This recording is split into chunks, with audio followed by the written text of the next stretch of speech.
In my office, one of the things that I'm always working with is not just my computer, but I'm also using my tablet and my phone for either things like notes or just something I'm looking up.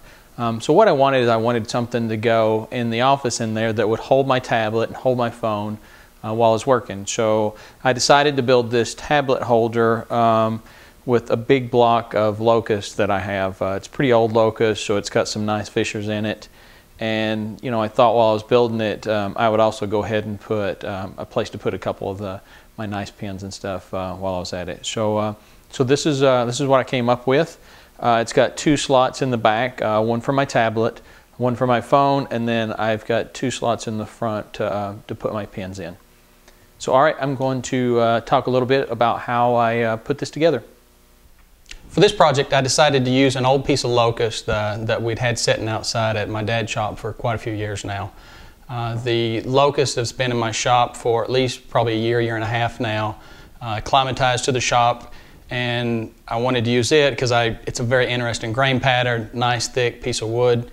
So I cut it to the shape that I wanted, and the shape is sort of a rectangle shape, but I rounded the ends off just to give it a little bit of detail. I routed in for the tablet in the back, and I also put a slot in the back for my phone to sit in. I also have a couple of mortises cut in here to take a piece that I've used to hold a couple of pins in. Now I've already cut the legs out, so what we're going to do is we're going to flip this over, and the first thing is glue the legs into the body. If you'll look on the bottom, I actually cut a couple of mortises in the bottom of it to accept the legs, and the legs have just a small tenon on the end of them. Alright, so we're going to go ahead and glue in the legs. Here I'm using Gorilla wood glue, and I'm going to put some glue in the hole for the leg, and I'm also going to apply some to the leg itself. Alright, and so there's the first one in place.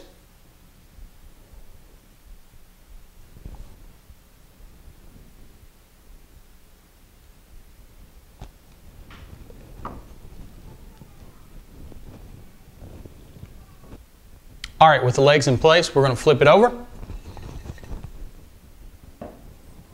And now we're going to glue the pen holder brackets in place.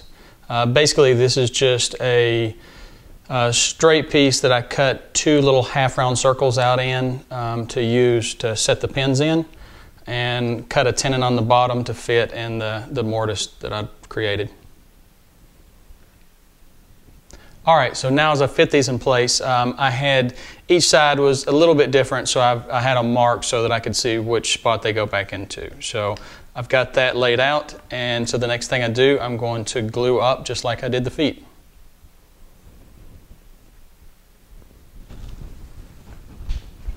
Alright, so that's it. We've got it all glued up, and it's coming in shape. All we need to do is let the glue dry. I'm going to finish sanding it one more time and start putting a finish on it. Alright, so after we glued the pen holder and the feet on the bottom, I went ahead and I've put a coat of finish on all of it. I've actually put a couple of coats on it and let that dry, sanded with 220 between coats, and now I've got one more step that I want to do in this, and that comes in the back 2 slots where we've got the tablet holder and the phone holder. You know, you're looking at just kind of the raw wood down on the bottom, and I thought it'd be just kind of a nice little aesthetic look to kind of match the pen holder and the feet if we put some dark black down in there. So what I'm going to do is I'm going to take and mix up some epoxy, and then I'm going to add a dye to the epoxy and then put that down in the bottom so that it gives it just a nice dark look in the bottom of that dado. Alright, so the epoxy I'm going to use is the Gorilla Glue epoxy. It's already in a tube that's pre-measured, so you don't have to worry about getting the right ratios or anything like that. You just squeeze it out and mix it up, and this is a 5-minute epoxy. And then for the dye, I've got a black Milox dye that I'm just going to put a little bit of that in the epoxy when I mix it up, and that'll dye the epoxy to where it gives me that nice dark look that I'm looking for in the bottom. All right, so I'm using just a little cheap plastic bowl that was one of my kids' bowls that we used when they were little.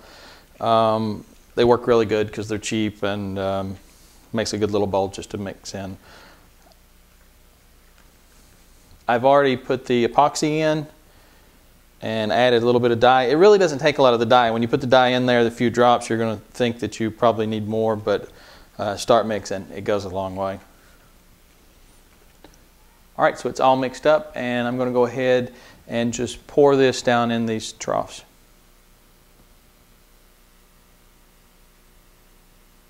Now, as I'm pouring this, I want to be careful that I'm not pouring too much. I don't want to fill it up too much. And I also want to make sure that I don't get any on the side walls. Just enough to give me a little coverage in the bottom. And it's thin enough to where it's fairly self-leveling. But I'll use the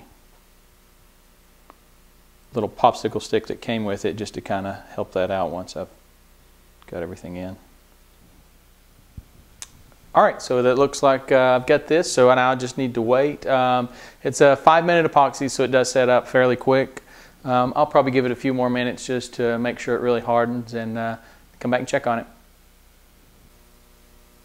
All right, so now that everything's assembled, I've got the finishes on, I've got the epoxy in. The epoxy worked really well. Putting the Gorilla Glue epoxy in there with the dye worked perfect. It gave me a nice smooth finish in the bottom down there. Looks great. Very pleased with it. So that wraps this up, and so I hope you enjoyed this, and thanks for watching.